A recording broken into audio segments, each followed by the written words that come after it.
Faith of Our Fathers.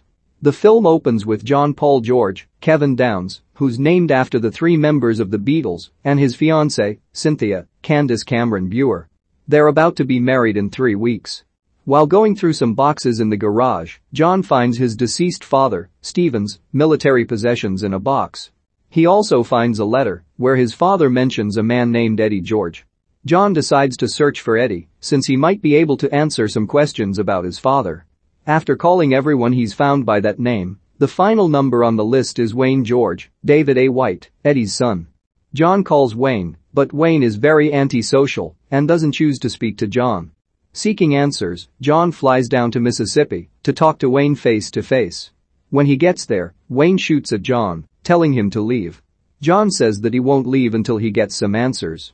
He waits until nightfall. Wayne then lets him into his house for dinner. When asking him about why he made him wait all day until he let him in, Wayne says that he wanted to see how serious he is about talking.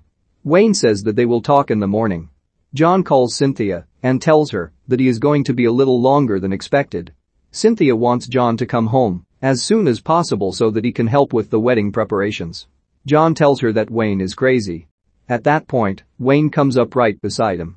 John cuts Cynthia off and goes to sleep on Wayne's couch. In the early morning, John wakes up from a loud noise. He walks outside in his boxers and sees Wayne taking the roof off of his old Ford. John asks him what he's doing, and Wayne says that he's already packed and ready for the road trip. John doesn't know what Wayne is talking about. Wayne says that they're going on a trip to Washington, D.C. to go see their father's names on the Vietnam War Memorial Wall. Wayne says that if John goes with him, he will give John a letter from Wayne's dad, where he mentions John's dad. With no choice, John sets off with Wayne on the trip. The film goes back and forth between John and Wayne and their fathers in Vietnam. Stephen, Sean McGowan, is wanting to become a minister after his tour of duty. Eddie, Scott White, doesn't think highly of Stephen. When their commander, Mansfield, Stephen Baldwin, takes them and their squad to go rescue some troops in a downed aircraft behind enemy lines, the two men bond and eventually become friends. On the road, John and Wayne get into some misadventures, including a fight with some hillbillies at a gas station. Wayne picks up a couple of hitchhikers on the road, to John's dismay. After finding out that the local motel has run out of rooms, they camp out. The two hitchhikers appear to be friendly. In the morning, John chats it up with the female hitchhiker, Annie, Rebecca St. James, who's traveling with her cousin. Annie suggests that they all go out for coffee, but John doesn't want to leave Wayne behind, since he's still sleeping. Annie says that her and her cousin will be back with the coffee. John doesn't want to, but he is persuaded by Annie. After they take off with the car, Wayne wakes up and gets mad at John for letting them steal his car. They walk down the highway, where they spot an old Volkswagen for sale in a yard. John goes to knock on the door of the house. When the door opens up, a young girl is there. She says that the car is worth $1,200. John says that all he has is $600. She slams the door in his face, and he eventually persuades Wayne to pitch in the other $600 for the car. After they get the car, Wayne decides to test out the car. He drives really fast and almost gets into an accident. They are eventually pulled over by a cop. Before the cop arrives at their door, Wayne tells John that he has a suspended driver's license and is wanted for a few crimes. He also says to call him by a different name. When the cop asks Wayne what his name is, he hesitantly says a different name. The cop asks John if that is his real name. John says no, and that his real name is Wayne George. The cop takes them both in, and they end up spending the night in jail.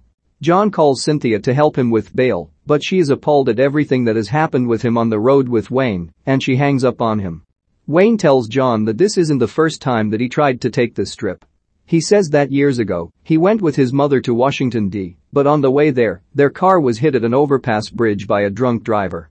The car flipped over the bridge. Wayne survived, but his mother died. In the morning, John and Wayne are released, as it is revealed that the Volkswagen was a stolen car and was meant to dupe some innocent people out of money.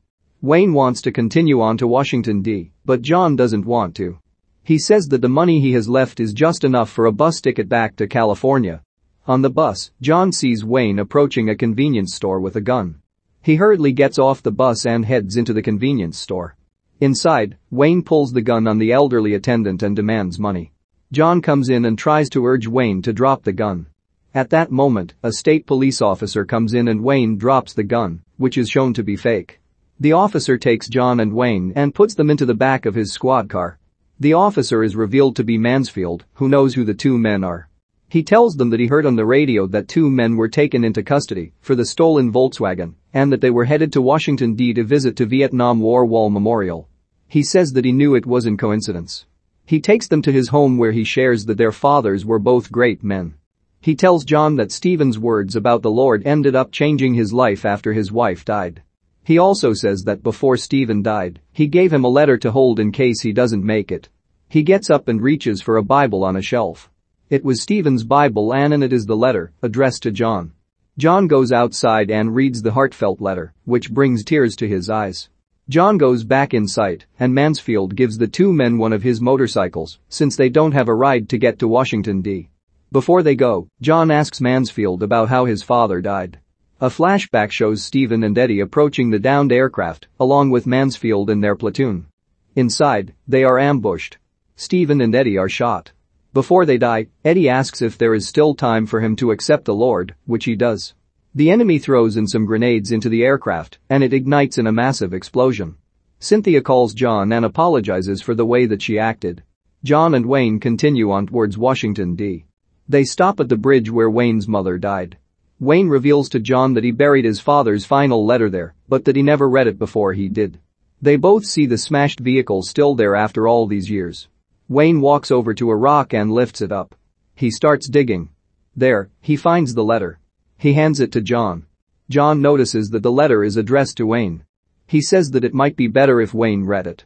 Wayne is shocked, since all these years, he never knew that his father wrote that letter specifically for him. In it, his father tells him that he wishes that he could be there with him, but that he wishes for his son to go with God. Wayne is surprised that his father actually began reading the Bible before he died. During the entire movie, Wayne criticizes John because of his faith, since he knew that his father never believed himself. Wayne begins crying, and the two men have basically become brothers. The final scene shows the two of them at the Wall Memorial, where they find their fathers' names. The film is dedicated to all members of the military who die in the service of their country.